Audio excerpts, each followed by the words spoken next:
नमस्कार साथियों, भाइयों बहनों नमस्कार। मैं अविनाश राज छोटा मंच कौन बनेगा करोड़पति में आपका तहे दिल से स्वागत करता हूं। आज बहुत ही इम्पोर्टेंट न्यूज़ देना है आपको कि मैं ये जो हमारा YouTube में है अविनाश राज KBC, जो कि बहुत पुराना चैनल है, 2012 में ही मैंने इससे शुरुआत की थी। हालांकि मैं उसमें क्रिएटर नहीं था, वीडियो नहीं बनाता था, तो इस वजह से मैं शुरू में मुझे जानकारी कम थी, तो मैं उसी में वीडियो बनाने लगा 2020 में। और इस तरह से हमारा वीडियो जो है वो ग्रो नहीं कर रहा है, अच्छी क्वालिटी, साउंड क्वालिटी, अच्छी पिक्चर क्वालिटी होने के बाद भी और ज्ञानवर्धक बातें करने के बाद भी।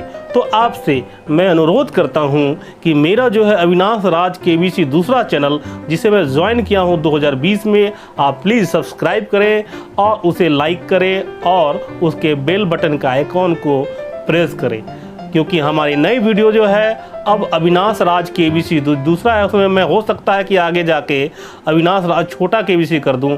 उसमें मतलब आप अगर अविनाश राज KBC लिखते हैं तो सबसे पहले वह पुराना चैनल दिखाई देगा, जहां उसमें 64 से वीडियो से ज़्यादा आपका वीडियो वहाँ पे दिखाई देगा। लेकिन वो नहीं, अभी मैं नए सिरे से डाल रहा हूँ अविनाश राज KBC में। हालांकि दोनों चैनल का नाम मैच करता है, तो उसमें अब सेकंड में जो हमारा आएगा उसमें आइकॉन मेरा फ़ोटो लगा हुआ है, उस आइकॉन को देख के आप सब्सक्राइब कर लेंगे, ऐसी मुझे आशा है।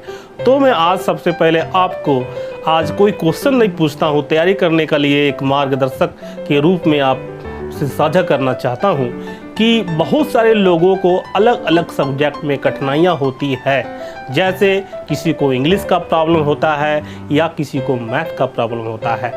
तो कोई भी विषय हो, अगर आप उसका बेसिक पकड़ लेते हैं तो आप उसमें राजा बन जाते हैं, आप उसमें इंटेलिजेंट बन जाते हैं और इतना आप सीख जाएंगे कि आपको जो है कोई भी कंपटीशन में, कोई भी एग्ज़ाम में कठिनाई का सामना नहीं करना पड़ेगा। अब इंग्लिश की तैयारी कैसे करें, तो आप अच्छी तरह जानते हैं कि जैसा मेरा भी जो है शिक्षा दीक्षा बचपन में जो है सरकारी स्कूल में हुई थी, और वहाँ पे हम लोगों को उस समय 6th क्लास से इंग्लिश की पढ़ाई होती थी। ABCD शुरू होता था 6th क्लास से, और 7 में उसी तरह भारी भरकम इंग्लिश का सब्जेक्ट सिलेबस आ जाता था। लेकिन हम लोग जैसे तैसे पढ़े, हालांकि हमारे इंग्लिश का ट्यूशन भी पढ़ा, लेकिन बहुत को समस्या होती है।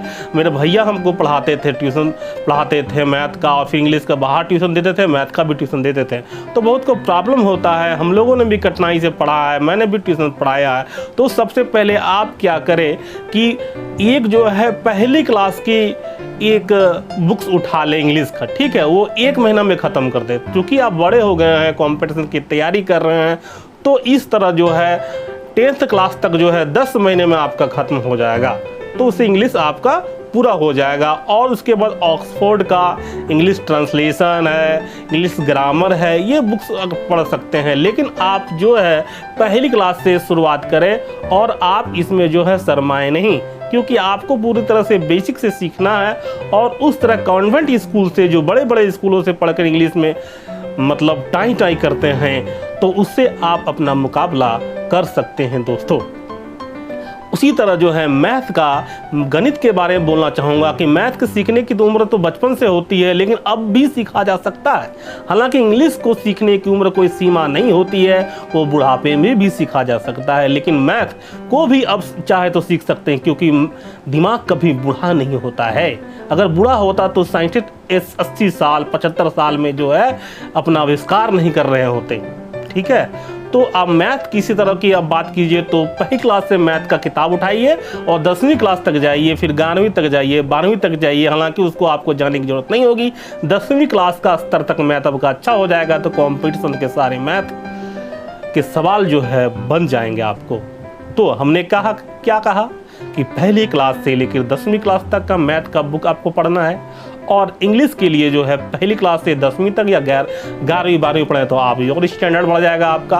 आप जो है इंग्लिश के सारे सवाल, मैथ के सारे सवाल खुद ब खुद बन जाएंगे। उसके बाद क्लास 1 ऑफिसर बनने के लिए या क्लास 2 ऑफिसर बनने के लिए या क्लर्क बनने के लिए या एसएससी का एग्ज़ाम देने के लिए, रेलवे का एग्ज़ाम देने के लिए आपके पास जीके की भी इंपॉर्टेंट बुक होनी चाहिए। जैसे आपका लुसेंट का आता है, रतन सागर का आता है, तो कोई एक बुक उठाए और दिन भर में 3 से 4 पेज पढ़े, बार बार पढ़े। अगर रिवीजन आप करते हैं तो आपको सक्सेस होने से कोई रोक नहीं सकता है। और उसी तरह जो है आपको अगर पीसीएस का एग्ज़ाम देना है, यूपीएससी एग्ज़ाम देना है, तो 6वीं क्लास से लेकर 12वीं क्लास तक का मैथ साइंस तो मैंने बताया ही है, लेकिन उसके अलावा जो है जनरल स्टडी के पेपर, जैसे आपका ज्योग्राफी आ जाता है, इतिहास आ जाता है, पॉलिटी आ जाता है, तो ये आप 6ठी क्लास लेकर 12वीं क्लास तक का एनसीईआरटी बुक पढ़ें, तो आप देखेंगे कि आपका बेसिक कॉन्सेप्ट जो है परिपूर्ण हो जाता है, कंप्लीट हो जाता है। और फिर आप उसके बाद स्टैंडर्ड बुक जो, जैसे कि आप राज व्यवस्था पॉलिटी की लक्ष्मीकांत की बात करते हैं, तो लक्ष्मीकांत की बुक भी आप पढ़ने में सहज महसूस होगा। और उसके बाद आपको रमेश सिंह की इकोनॉमिक्स पढ़ने में सहजता महसूस होगी। तो इस तरह जो है आप 6 क्लास से लेकर 12 क्लास तक एनसीईआरटी बुक पढ़ें और 11वीं 12वीं का अर्थव्यवस्था आता है उसको भी पढ़ें, तो आप देखेंगे कि धीरे धीरे कंपटीशन की सीढ़ियों में जो है आपकी 90% जो है तैयारी हो गई होंगी। तो आपसे एक बार फिर गुजारिश करता हूं कि अविनाश राज केबीसी के दूसरे चैनल को सब्सक्राइब कर लें। और जो मेरे इस चैनल अविनाश राज केबीसी पुराने 2012 का चैनल में है, ये चल नहीं पाता है क्योंकि यूट्यूब का लॉगरिथम ऐसा है, एल्गोरिथम ऐसा है कि वो जो है नए चैनल को जो है प्रेफरेंस देता है और नए चैनल को आगे बढ़ाता है। हालांकि मैंने पुराना चैनल में जो है मुझे ऐसा लगता है कि यूट्यूब मुझे जो है व्यूअर के रूप में देखता है, दर्शक के रूप में देखता है, वीडियो क्रिएटर के रूप में नहीं देखता है। तो मैं वीडियो क्रिएटर के रूप में जाना जाऊं, इसके लिए आप भाई बहन मेरा सपोर्ट कीजिए और सब्सक्राइब कीजिए अविनाश राज केबीसी में। हालांकि ये चैनल मैं जिसमें बोल रहा हूँ, इस चैनल में भी कभी कभी मैं वीडियो 1 सप्ताह में या 10 दिन में डाल दिया करूँगा, लेकिन अब से जो है अविनाश राज केबीसी में जो है दूसरे चैनल में जो है मेरा फोटो लगा होगा, आइकॉन लगा होगा, उसमें आप सब्सक्राइब कीजिए प्लीज़, ठीक है। तब मैं वीडियो बनाऊंगा तो मुझे मोटिवेशन मिलेगा आपके तरफ से, तो मैं ठीक से काम कर सकूंगा। धन्यवाद। जय हिंद।